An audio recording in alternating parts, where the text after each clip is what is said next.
Dami na naghahanap sa mabait na si Veldora, oh. Pakain din tayo ng ilan sa tarantula natin today. Sama na natin si Nami-san. Malamang sa malamang gutom na to eh.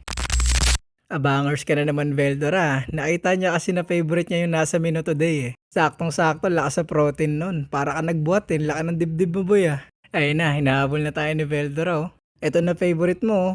Uy. De, joke lang. Huwag na natin takamin. Kawawa naman ng baby boy eh. So, super warm ang ibibigin natin kay Veldora today at ubos na ulit yung dubia natin. Pero mix talaga na dubia tsaka super warm yung binibigay ko kay Veldora para may choices pa rin. Though marami nagsasabi na delicates daw tong super warm sa mga bearded dragon kasi hirap daw tunawin gawa na matigas yung exoskeleton. Pero ba't ko pa rin binibigyan, di ba? Feeling ko okay lang naman, wag lang palagi o yan lang talaga yung ipapakain mo sa kanya. Masustansya pa din naman yan, bilis pa makapagpalaki. Basta in moderation lang palagi, di ba, Veldora?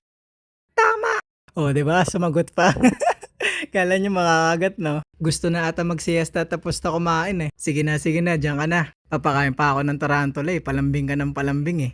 Dito naman tayo sa mga tarantula natin. Ganda ng posing ni Rengoku. Model na model ang datingan eh, no? Tara, bigyan na natin ng pagkain to. Viewers discretion is advised, mga lodi. Lapagan na natin na super worm. Nagulat pa nga ni. Yan na. Sa wakas takedown din. Kaso mukhang sumusuot na yung super worm, di niya pa nakakagat talaga. Ayoko na yan, tanim na lang natin yan dyan. Lagay na tayo ulit ng isa. Bilisan mo naman, Rengoku. Naguhukay yung super worm eh. Ayan, mukhang dali niya na talaga this time. Hawak niya na eh, oh. Kagatin mo na.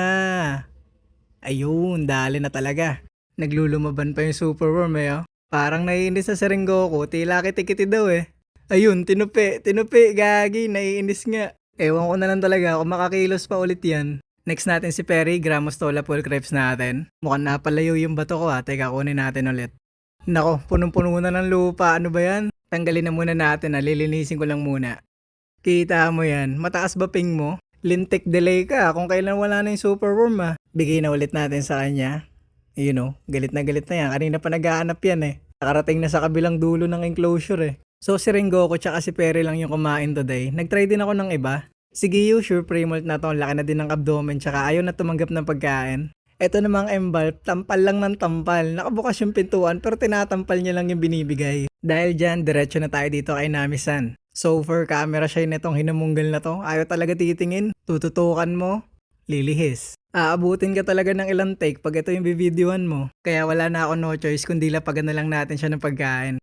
Oh, 'di ba? Gutom na yan eh. Lapit agad oh. Syempre, ang seremonyas di pwede mawala. Ayun na, tatalo na, nagre-ready na. Uy, gumalaw, nawala yung calculation. Pag ganyan, isang ikot pa ulit. Naudlot eh. Nasa rurok na siya kanina tas biglang gumalaw eh. Ayun na, nag-i-steady na ulit yung lats.